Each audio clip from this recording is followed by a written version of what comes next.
Hey guys, I'm Kevin Tetz, working with LMC Truck to bring you some tech information and how-to videos that we hope make your truck restoration project even better. In this video, we're going to walk you through the process of relocating your fuel tank from in the cab to under the bed of the truck. There's a lot of good reasons to do that. You can open up storage behind the seat and get rid of that nasty fuel vapor that we all know and love with these vintage vehicles. Now, you don't need to pull the bed off of your truck to do the fuel tank conversion, but we wanted to show you exactly what we're doing and exactly how we're doing it, so we pulled ours off to get you a better view. We pulled the tank out just because it was coming out anyway.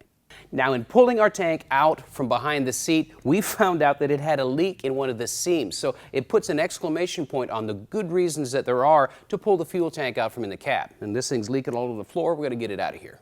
LMC Truck gives you plenty of options for relocating your fuel tank, including the 17-gallon tank with the fill neck in the top so it goes through the bed floor. The interesting thing here is that they've machined a return vent, which can be an EFI return or just a tank vent. The point is you've got options, including a larger 20-gallon with a side fill.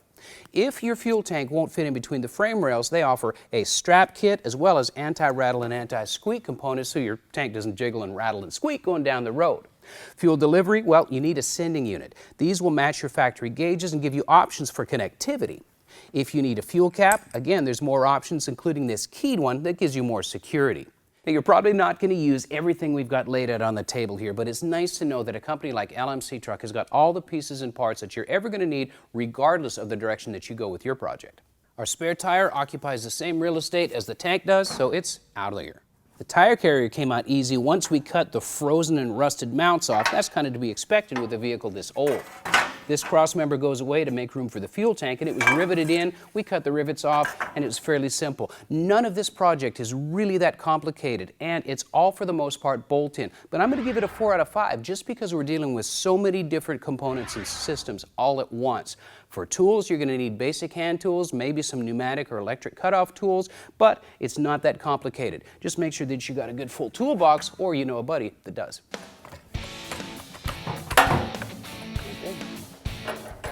Now keep in mind, this is a temporary mock-up of the tank. If your bed's already on the truck, then you're not going to be able to get to these nuts and bolts. You might want to think about a captured nut setup once you're done, but for now, we're just going to use a simple nut and bolt to hold it in place. I'm just going to cover up the holes, make sure nothing falls down in it. The sending unit needs to be carefully inserted into the tank. For our setup, we've chosen the traditional rubber hose and clamp hookup. LMC offers the different quick connect version for inline fuel pump delivery setups.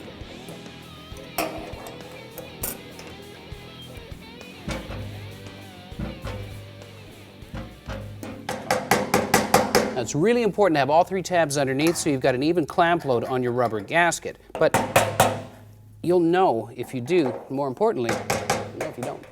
All right, it's seated, all our tabs are in place, sender's installed, now we've got to ground it. We lucked up with an existing frame hole so we don't have to drill. The important thing is to have a bare metal contact for a perfect ground.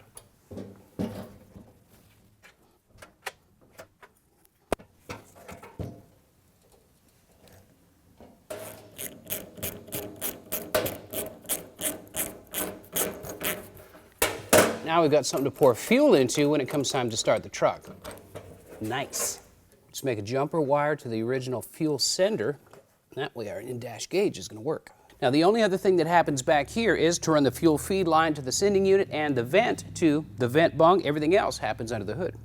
Now, my buddy Jeff is pulling off the original fuel pump because although it works, we're not sure how many miles it's got or how much life it's got left in it. So we're going to replace it with one we got from LMC Truck just to make sure it doesn't become an issue.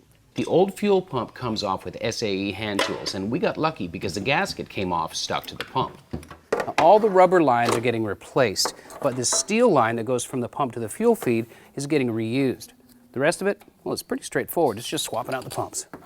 This is a simple project to do, but make sure your fuel pump shaft is installed correctly before you install your new fuel pump. LMC truck even offers a pre-bent and pre-cut filler plate for this 66 C10, putting the icing on the cake of the tank relocation project. Well, that's how easy and simple it is to relocate the fuel tank from in the cab to behind the rear axle.